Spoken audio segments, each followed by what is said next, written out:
L'intérêt ici du projet Homo Sapiens, c'est d'avoir justement un élargissement des visions, puisqu'on ne se concentre pas uniquement sur la vision architecturale ou technologique, mais d'avoir aussi vraiment d'autres vues qui permettent alors d'élargir les horizons. On parle vraiment de sciences et technologies qui ont pour but de modifier l'environnement ou au contraire de s'adapter à notre environnement. Et donc le fait de voir comment est-ce que des théories que j'ai vues en cours il y a 2 ans peuvent s'appliquer dans des projets concrets avec des entreprises ici maintenant, c'est quelque chose d'extrêmement satisfaisant et je pense important.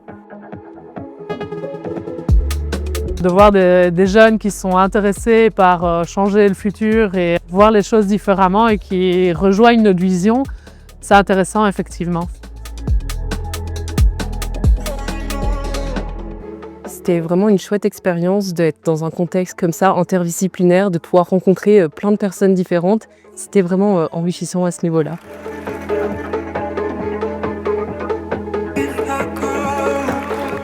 Dans le monde des arts plastiques, on est dans quelque chose d'intuitif, on est quelque chose qui est plutôt dans la volupté, un peu plus léger. Et là, de me raccrocher à quelque chose qui est plus concret, ça m'a permis de se dire qu'entre les arts plastiques, ce que j'exploite en atelier est capable d'être transformé en quelque chose de plus concret.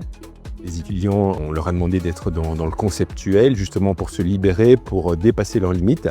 Mais on sait très bien que quand on construit une idée géniale, en fait, c'est rebondir sur une idée, puis sur une autre. Et donc, forcément, c'est inspirant. Et oui, il y a du potentiel dans cette créativité.